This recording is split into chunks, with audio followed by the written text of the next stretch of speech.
Hi, welcome. We're going to study today about rubrics. What are rubrics? Rubrics are something that you've already been acquainted with in Unit 2. If you remember, you had looked at rubrics in order to evaluate elements of your peers and yourself also. So, rubric is something of this kind where you may be able to give a criteria such as what is a lesson plan, be able to describe it and say what are the qualities you're looking for, and then be able to identify whether someone is in the beginner level or in the advanced level and how you want them to progress. So, by looking at the rubric, the person understands that if I want to have all the advanced criteria that I want to be recognized as an advanced learner when it comes to lesson planning, then I need to explain all my points. I need to explain and give details. I need to have reflection questions for the teacher and for the student. I need to give in depth reporting that comes in. So it basically enables the learner to understand what they must do in order to move from being a beginner to being an advanced learner. They must also, it helps a teacher say, I marked you as beginner because there were these problems or because there was an evaluation. You could make your own rubrics. That is the very simple point. You can have different kinds of rubrics that will enable you to understand what is there or not there. So you had studied some rubrics, which is given as a table here, but you also had in your peer assessment the kinds of rubrics that you could look at.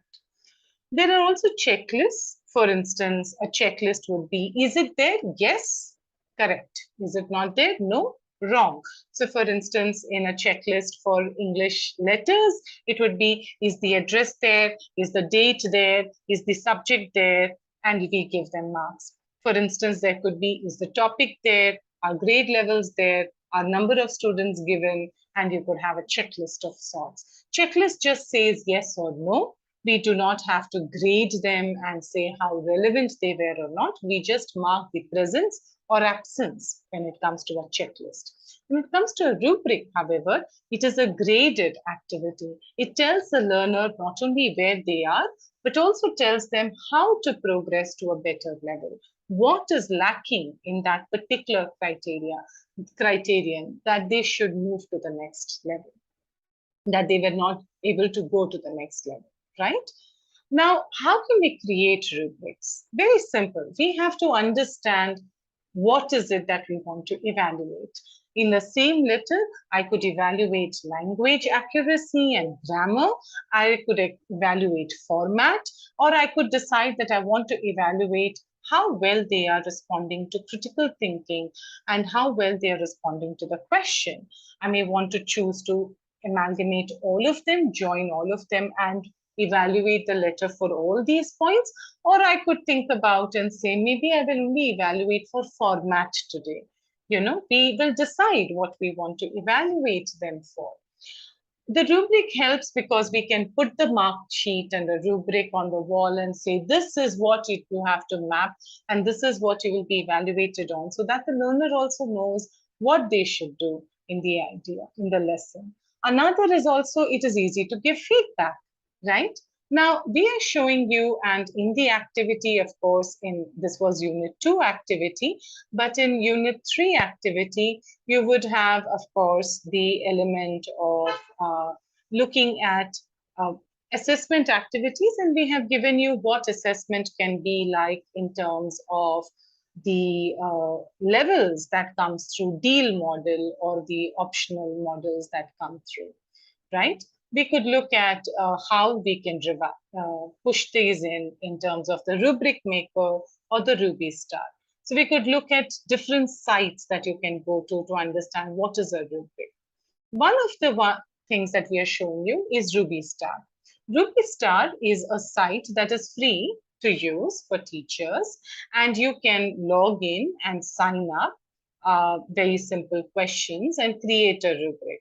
You can also create a rubric without signing up. For instance, I would want to maybe look at work skills, right? It says Ruby Star for teachers and there are different kinds of elements that are there. Let us take up something very, very simple. There is already a preset template. We can customize it. So let's take up the fact that we all generally ask students to make posters. So maybe we will try and look at the poster and ask the students what is it that we want. We could write the name and a rubric description. Please understand, if you have not logged in, then if you have not got an account, then Ruby Star only allows you for 40 minutes. But if you have an account, then the rubric is there saved for you. So that is the difference. Now, you could make a poster, you could give it a title or a name, and then you could directly go into creating or editing your rubric. So they have already given you a few kinds of samples, how is the graphics, for instance? Are the graphics very clear? You could give them, are they original? Are they relevant? So for instance, I could think about and say that the graphics need to be relevant. Once you chose this, automatically all these empty boxes that were there immediately filled in. All the graphics are related to the topic and make it easier to understand. All borrowed graphics have a source citation. Maybe that's what I want. I may also choose to edit the number of marks that I want to give them. I may choose to not have marks and mark them as advanced, which is the highest, intermediate, and then beginner. And then I could talk about them as novice, that they don't know anything, right? So they do not relate, or several borrowed graphics do not have a source citation. We can also edit all of this. If you think that, you know, we don't want to change, we don't want this, we can edit anything that you want in it. In that sense, you could try and look at the elements that are there, right? Now, this is, and again, something that you could try and do and reset. So if you click on reset, similarly, you can keep ahead and choose which ones you want. If you don't want some of this, you can try, and if you don't like this, for instance, in terms of title or any of those sorts of making a poster, because this was about making a poster, if you don't want to choose, you can also decide that you want to edit something and create your own. So maybe I want to create something which says that the poster is made on uses sustainable materials.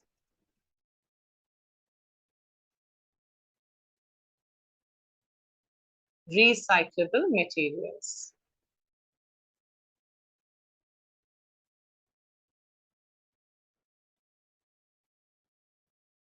Okay, so only paper and paints are used, and no toxic chemicals or plastic were used in the making of the presentation.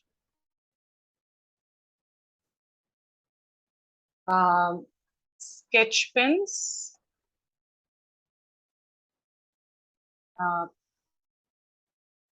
only paper is used. Sketch pens with some toxicity were used minimally. Right? Here I may say there is some use of plastic figures and cutouts, right? Which is things. And I could then say that this has a lot of plastic that was used during the presentation. There was also a lot of paper wastage. Maybe, and we could think about how else we want to do it. So it could be whatever you want to type and edit and so on and so forth, and you can delete all of whatever you wanted. So I could submit, and once I have submitted, so we could try and look through in a sense when you are putting it in. And as it says, international visitors should type in their elements. I can choose whether I want to make it a temporary rubric, and yes, it is a temporary rubric that I want. And I could then click on submit. And if I have not filled in all the details, it will not allow me sample poster rubric, right? And I could type in that element. And once I have done all of it, which is required, it will allow me to submit my name and whatever else is required. It would ask me to fill in and push it in. Okay. So you could try and fill in all of your names, and you could try and push that into your code and be able to submit your Ruby star. And there is your sample rubric, right? My sample rubric was this kind. So it takes just that much of time to make your rubric. You can take this, you can take a screenshot, print it out, and so on and so forth. It's that simple to create. You can also do this on a piece of paper, of course, and you're welcome to do it, but it really helps the students to know what they're going to get marked on. So I hope to see more of your rubrics. And in Unit 3, you have been asked to not only look at your lesson plan, not only share your demonstration of the lessons and changes from modification from Unit 2, and also look at reflections for the students and teachers, but also asked for assessment. So maybe you could use something like Ruby Star and come up with your own creativity to how you would measurably assess students and enable them to understand how to move from a novice to a beginner to an intermediate to an advanced learner for every single criterion that you are marking them on. So hopefully this was useful and that you will keep practicing. Please do share with us your opinions and your rubrics and even other sites that you may be able to utilize. All right, so see you soon.